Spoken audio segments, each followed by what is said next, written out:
যারা প্রবাসে জীবনযাপন করার জন্য ভাবতেছেন, যারা জীবন জীবিকা নির্বাহ করার জন্য প্রবাসে আছেন, সেই সকল ভাইদের বা সেই সকল বোনদের বিসমিল্লাহির রহমানির রহিম, আসসালামু আলাইকুম সবাইকে।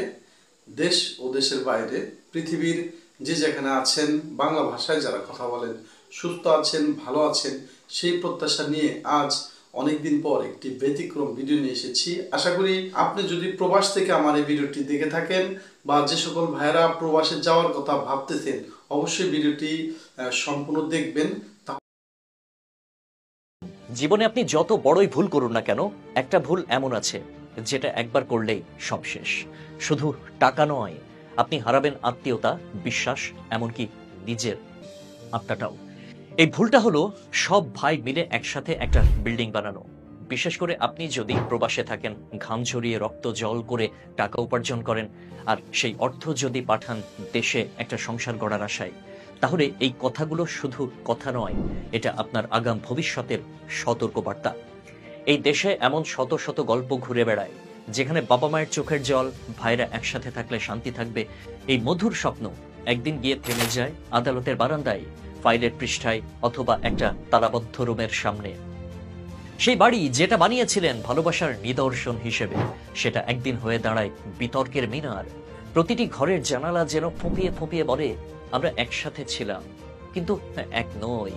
প্রথম দিকে খুব ভালো লাগে, সব ভাই, এক উঠোন, এক রান্নাঘর, একই রক্ত।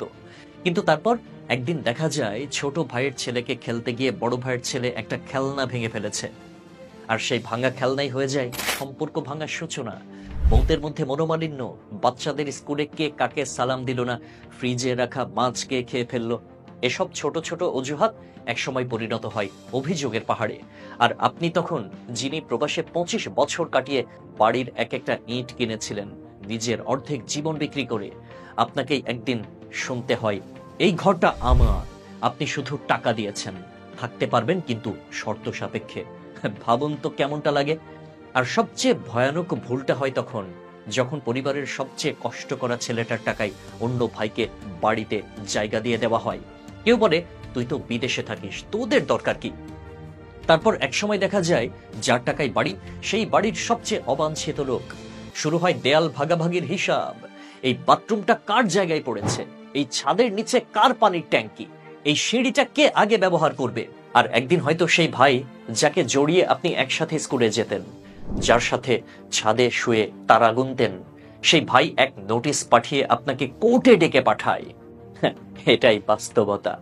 ভাই হারানো যায় না, কিন্তু ভুল সিদ্ধান্তে ভাইয়ের মুখ হারিয়ে যায়। তাই বলছি, ভালোবাসুন, পাশে থাকুন, কিন্তু এক ছাদের নিচে নয়।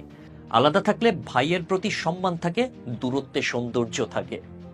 একসাথে থাকলে সেই সৌন্দর্য একদিন দেয়ালে ধাক্কা খেয়ে চূর্ণ বিচূর্ণ হয়ে যায়।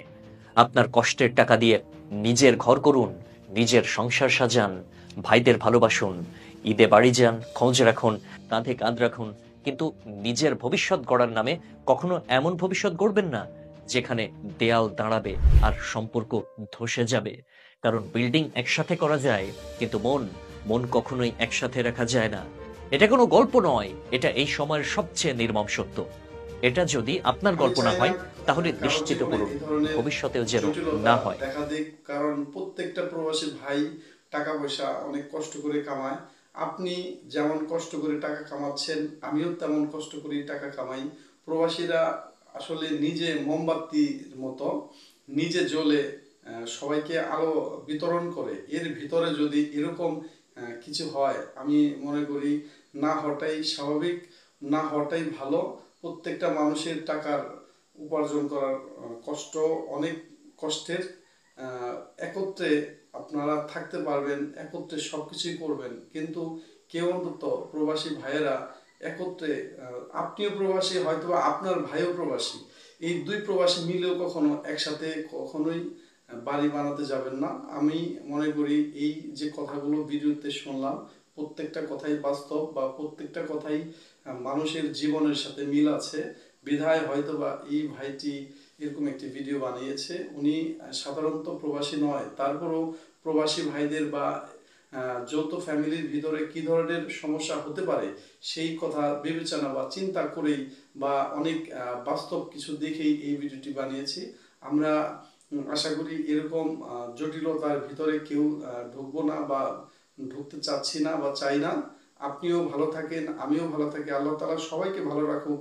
সবার স্থান থেকে আল্লাহ তাআলাকে আমরা স্মরণ করব, সবাই আল্লাহ তাআলার হুকুম মেনে চলবো, এই আশা ব্যক্ত করে আজকের এই ভিডিওটি এখানে রাখতেছি। যদি কোনো ভাই এই ভিডিওটি দেখে যদি কোনো আপনার মনে প্রশ্ন থাকে বা আপনার মূল্যবান কোনো মতামত থাকে, অবশ্যই কমেন্ট করে জানাতে পারেন।